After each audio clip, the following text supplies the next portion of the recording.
Praise Lord. ക്രിസ്തുവിൽ പ്രിയ സഹോദരങ്ങളെ, ഈ പുതിയ ദിവസത്തിനായി നമുക്ക് ദൈവത്തിന് നന്ദി പറയാം. ഒരു പുതിയ ദിവസം കൂടി സ്വർഗത്തിലെ ദൈവം നമുക്ക് ദാനമായി നൽകി. ഓരോ പുതിയ ദിവസവും ദൈവത്തിൻ്റെ ദാനമാണ്. ഈ ഒരു തിരിച്ചറിവുള്ള വ്യക്തി നമ്മെ അതിശയം ഭയങ്കരമായി സൃഷ്ടിച്ച് ഭൂമിയിലാക്കിയിരിക്കുന്ന ദൈവത്തിന് നന്ദി പറയുവാനും തന്നെക്കുറിച്ചുള്ള ദൈവിക ഉദ്ദേശം എന്താണെന്ന് മനസ്സിലാക്കി മനസ്സ് പുതുക്കി രൂപാന്തരപ്പെടുവാനും ആഗ്രഹിക്കും. ഇങ്ങനെയൊരു ആഗ്രഹമുള്ളൊരു വ്യക്തിയെ ദൈവവചനം പറയുന്നു, ആഗ്രഹിക്കുന്ന ആത്മാക്കളെ ദൈവം തൃപ്തിപ്പെടുത്തുന്നു. പ്രത്യേകാൽ ഇന്ന് ലോകം മുഴുവൻ യേശുക്രിസ്തുവിൻ്റെ ഉയിർപ്പ് ആഘോഷിക്കുന്ന വേളയിൽ 2000 വർഷങ്ങൾക്ക് മുമ്പ് കാൽവരി ക്രൂശിൽ നമ്മുടെ പാപപരിഹാരത്തിന് വേണ്ടി മരിച്ച് അടക്കപ്പെട്ട് ഉയർത്തെഴുന്നേറ്റ് താൻ ജീവിച്ചിരിക്കുന്നുവെന്ന് അനേകം ദൃഷ്ടാന്തങ്ങൾ കൊണ്ട് കാണിക്കുകയും 40 ദിവസത്തോളം അവരോട് കൂടെ തേജസ്സുള്ള ശരീരത്തിൽ വസിക്കുകയും പ്രത്യക്ഷനാകുകയും ചെയ്ത യേശു സ്വർഗാരോഹണം ചെയ്ത് സ്വർഗത്തിലേക്ക് പോകുന്ന സമയത്ത് പറഞ്ഞ ഒരു വചനമാണ് ഈ സമയത്ത് നാം ഓർക്കേണ്ടത്. ഗലീല പുരുഷന്മാരെ, നിങ്ങൾ ആകാശത്തേക്ക് നോക്കി നിൽക്കുന്നതെന്ന്? നിങ്ങളെ വിട്ട് സ്വർഗാരോഹണം ചെയ്ത ഈ യേശുവിനെ സ്വർഗത്തിലേക്ക് പോകുന്നതായി നിങ്ങൾ കണ്ടതുപോലെ അവൻ വീണ്ടും വരും.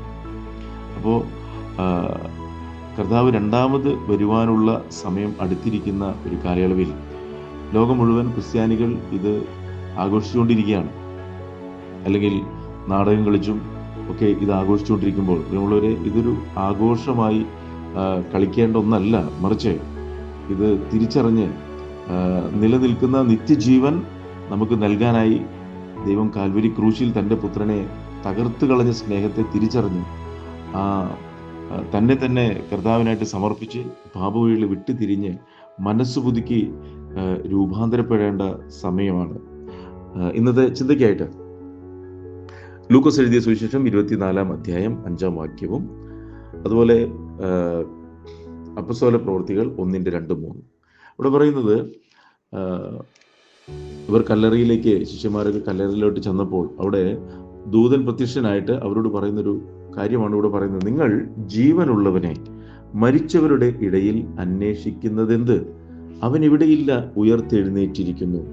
അപ്പോൾ യേശു ഭൂമിയിൽ ജനിച്ച് ജീവിച്ച് താൻ മരിച്ച് അടക്കപ്പെട്ട് ഉയർത്തെഴുന്നേൽക്കുമെന്ന് താൻ ജനിക്കുന്നതിന് മുമ്പേ 700 വർഷങ്ങൾക്ക് മുമ്പ് പ്രവാചകന്മാരാൽ പ്രവചിച്ചെഴുതിയിരിക്കുന്ന തിരുവെഴുത്തുകളുടെ കൃത്യമായിട്ട് നിവൃത്തീകരണമാണ് യേശുവിൻ്റെ മരണവും ഉയിർപ്പും ഒക്കെ വെളിപ്പെടുത്തുന്നത്.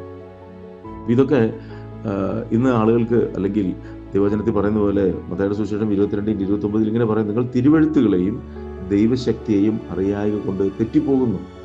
ഇന്ന് അത് ആഘോഷമായിട്ട് ആചരിച്ചുകൊണ്ടിരിക്കുക. എന്നാൽ പ്രിയമുള്ളവർ, ഇതൊരു ആഘോഷമായിട്ട് ആചരിക്കാനുള്ള ഒന്നല്ല, മറിച്ച് പാപത്തിൻ്റെ ശിക്ഷയായ നിത്യ നരകത്തിൽ നിന്നും നിത്യാഗ്നിയിൽ നിന്നും മാനവരാശിയെ അഥവാ നാം ഓരോരുത്തരെയും വീണ്ടെടുക്കുവാൻ വേണ്ടി സ്വർഗത്തിലെ മഹിമകളെ വെടിഞ്ഞിറങ്ങി വന്ന് ഇത്രയും ഹീനമായിട്ടുള്ള ഒരു മരണത്തിന് പിതാവ് പുത്രനെ ഏൽപ്പിച്ചു കൊടുത്തത് നാം നിത്യനരകത്തിൽ അനുഭവിക്കേണ്ട വേദനകൾ മുഴുവൻ പുത്രൻ അനുഭവിച്ചതാണ്.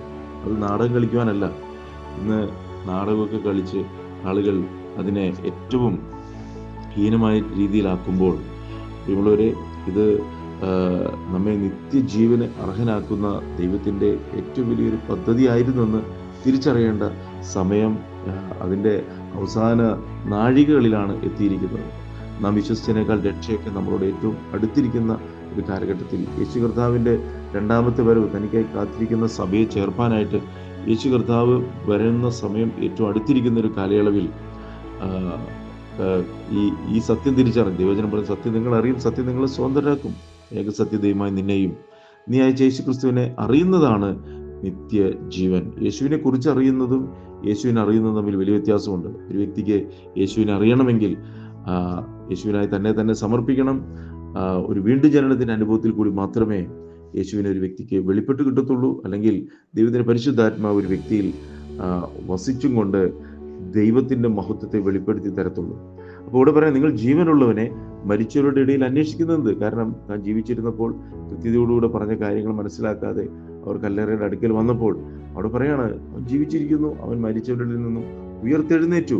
തിരുവെഴുത്തുകളിൻ പ്രകാരം യേശു മരിച്ചു, അടക്കപ്പെട്ടു, തിരുവെഴുത്തുകളിൻ പ്രകാരം ഉയർത്തെഴുന്നേറ്റു എന്ന് കൊരിന്ത്യ ലേഖനത്തിൽ പറയുന്നു.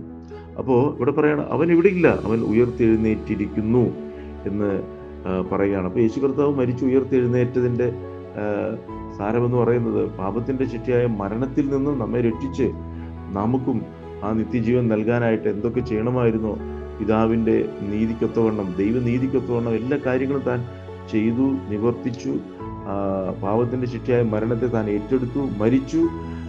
എന്നാൽ മരണത്തെ അവൻ അടക്കി വയ്ക്കുവാനായിട്ട് സാധ്യമായിരുന്നില്ല. അവൻ മരണപാശങ്ങളെ അഴിച്ച് 3-ാം ദിവസം തിരുവെഴുത്തുകളിൻ പ്രകാരം ഉയർത്തെഴുന്നേറ്റു എന്നുള്ളത് വ്യക്തമായിട്ട് വെളിപ്പെടുത്തിയിരിക്കുകയാണ്. തുടർന്ന് പറയാം, അപ്പോസ്തല പ്രവൃത്തികൾ 1:2 പറയാം, അവൻ കഷ്ടം അനുഭവിച്ച ശേഷം 40 നാളോളം അവർക്ക് പ്രത്യക്ഷനായി. അപ്പോൾ മരിച്ചു അടക്കപ്പെട്ട് ഉയർത്തെഴുന്നേറ്റതിന് ശേഷം അപ്പോൾ തന്നെ സ്വർഗ്ഗാരോഹണം ചെയ്ത് യേശു സ്വർഗത്തിലേക്ക് പോവുകയല്ല ചെയ്തത്, മറിച്ച് 40 നാളോളം പിന്നെയും അവരോട് കൂടെ ഉണ്ടായിരുന്നു. താൻ മരിച്ച് അടക്കപ്പെട്ട് ഉയർത്തെഴുന്നേറ്റ ശരീരത്തിൻ്റെ പ്രത്യേകത അത് തേജസ്സുള്ളൊരു ശരീരമാണ്. കാരണം ദൈവം മനുഷ്യൻ സൃഷ്ടിച്ചപ്പോൾ നൽകിയത് മരണമില്ലാത്ത, ദ്രവത്വമില്ലാത്ത തേജസ്സുള്ള ശരീരമായിരുന്നു. പാപത്താലാണ് മരണവും ദ്രവത്വം കടന്നു വന്നത്.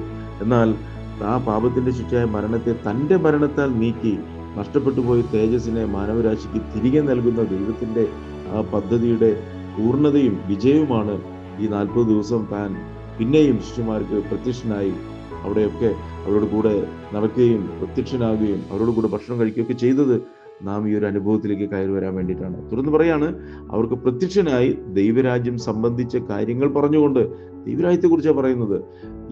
ഇതെല്ലാം തിന്നുക, കുടിക്കുക, ആനന്ദിക്കുക, ഈ ലോകത്തിൻ്റെ മോഹങ്ങളിൽപ്പെട്ട് നശിച്ചു പോകാനല്ല, ദൈവരാജ്യത്തിനൊത്തോളം ജീവിതത്തെ ക്രമപ്പെടുത്തണം എന്ന് പറഞ്ഞുകൊണ്ട് താൻ ജീവിച്ചിരിക്കുന്നുവെന്ന് അനേകം ദൃഷ്ടാന്തങ്ങളാൽ അവർക്ക് കാണിച്ചു കൊടുത്തു. അപ്പോൾ ഇത് കാണിച്ചു കൊടുത്തത് എന്തിനു വേണ്ടിയാണ്? നമ്മളിത് വിശ്വസിക്കണം.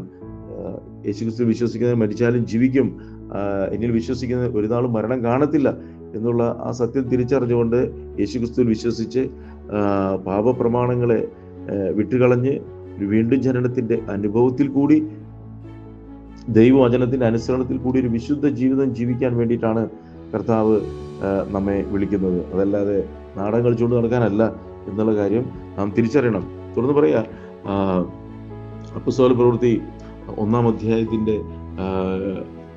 അധ്യായത്തിൽ നമുക്ക് ഇങ്ങനെ കാണാനായിട്ട് സാധിക്കും.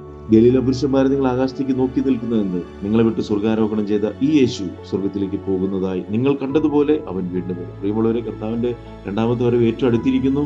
ആ കർത്താവിൻ്റെ വരവിൽ എടുക്കപ്പെടുന്ന ഒരു അനുഭവത്തിലേക്ക് ഒരുങ്ങുവാനായിട്ട് പാപവഴികൾ വിട്ടുതിരിഞ്ഞ് മാനസാന്തരപ്പെട്ട് യേശുക്രിസ്തുവിൽ വിശ്വസിച്ച് വീണ്ടും ജന്മം പ്രാപിച്ച് അവരോട് ചേരുവാൻ സ്നാനപ്പെട്ട് ദൈവവചനത്തിൻ്റെ അനുസരണത്തിൽ കൂടി വിശുദ്ധ ജീവിതം ജീവിച്ച് കർത്താവിൻ്റെ വരവെങ്കിൽ കണ്ണിമയ്ക്കുന്ന രൂപാന്തരപ്പെടുന്ന തേജസ്സിൻ്റെ മക്കളായി ഒരുങ്ങുവാനായിട്ട് ദൈവം നമ്മെ എല്ലാവരെയും സഹായിക്കട്ടെ.